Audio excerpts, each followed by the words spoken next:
In the high-peaked kingdom of Aethoria, where cities floated on clouds and people rode winged steeds, an earth-shattering calamity struck. The celestial anchor, a giant crystal that kept the capital city aloft, was sabotaged by the subterranean Molten Dwellers. As the city began to crumble and fall, the desperate Sky King turned to his most unusual guardian, Kaelen, a stone speaker from the earthbound mountain tribes, whose magic could command rock and crystal. His order was simple yet immense.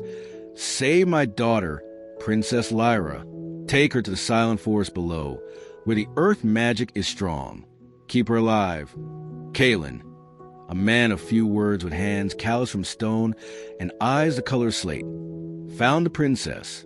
Lyra was all silver blonde hair tied in intricate braids, storm-gray eyes wide with terror, and skin so pale it seemed to hold moonlight.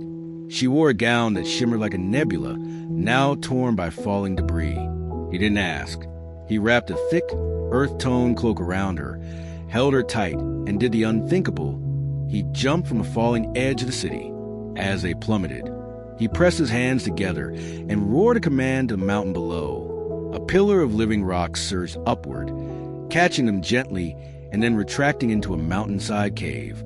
They were safe, but deep within the unknown, lightless tunnels of the world. Lyra, who had only known the open sky, trembled in the oppressive dark. Kaelen knelt, placed his palms on the ground, and hummed a low, resonant tune.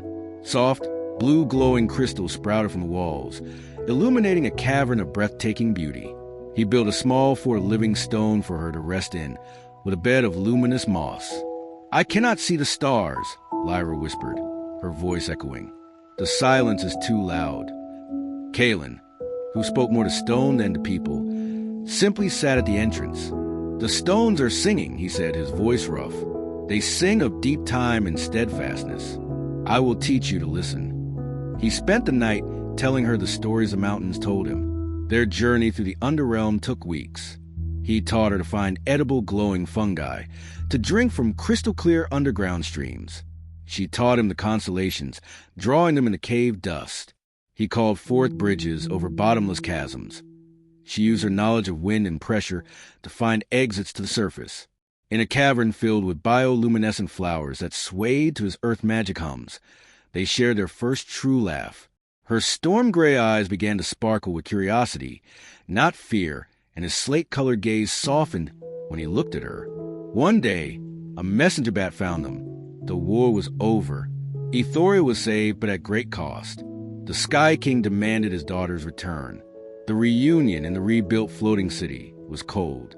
Lyra, in her restored nebulous silks, felt like a ghost. Kaelen stood at the back of the glittering hall, a figure of dirt and stone among clouds and silk. The king praised his bravery, rewarded him with land below, and dismissed him.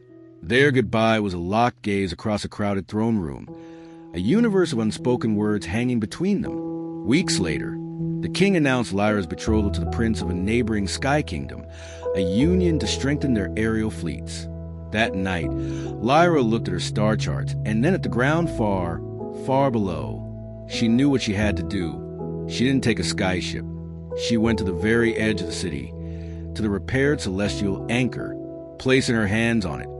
She pushed, not with muscle, but with the earth magic Kaelen had unknowingly awoken in her heart.